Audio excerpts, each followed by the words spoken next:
I also spoke with someone who's still in Gaza City right now, Youssef Hamash. He works for a Norwegian NGO. He filed a report we played part of for UK's Channel 4.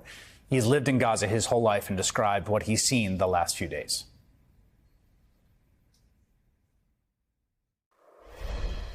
Youssef Hamash is an advocacy officer with the Norwegian Refugee Council. He has lived in Gaza his whole life, and he joins us now. Youssef, thank you so much for talking to us. Can you tell us where in Gaza you are and what it is like there? Thanks for hosting me. I'm located in Beit Lahia, northern part of Gaza Strip, and if you want me to describe the situation, it's horror here. It's part of the hell here. Bombardment didn't stop for a second since 6 days in a row. Wherever you go in Gaza, you will see rubble everywhere. To cross a distance from a place to another place, it's like a maze going from street to another street because most of the streets are blocked by rubble and destruction everywhere. No food, no electricity, no water, no internet connection. Even I have to stand in the street just to get signal. I'm really surprised that this phone call is functioning because they usually dropped off quickly.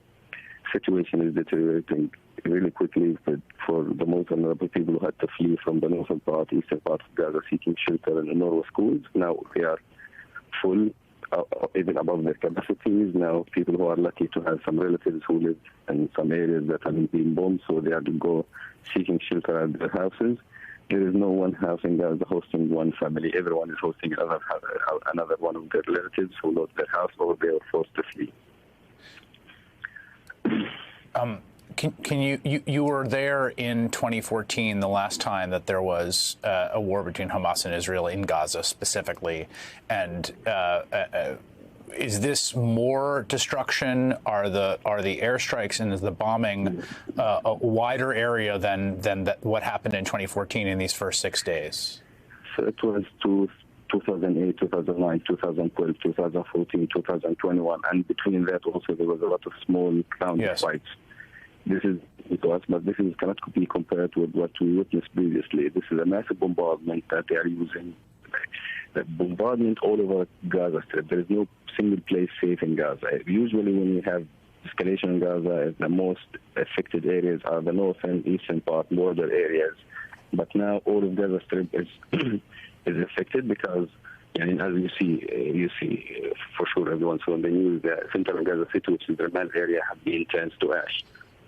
Situation is really difficult here. There is no place safe in all of Gaza. And for the people who doesn't know Gaza, it's a narrow piece of land. It's like a block of concrete that houses are connected to each other. So and now the situation now is not, you cannot compare it with any war or escalation before. It's madness.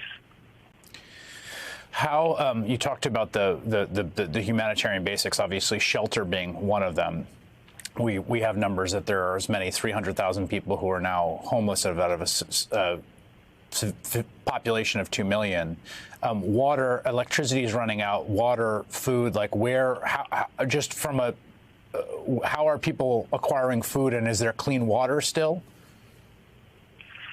Yeah, we have different sources of water in Gaza. One of them is the municipality lines, but the main issue is electricity, because even if you have the source of water, you cannot pump it or push it into your houses. Right. And the number you are talking about, over 300,000 who have fled into Norway schools. There is double this number who fled to other relatives' house.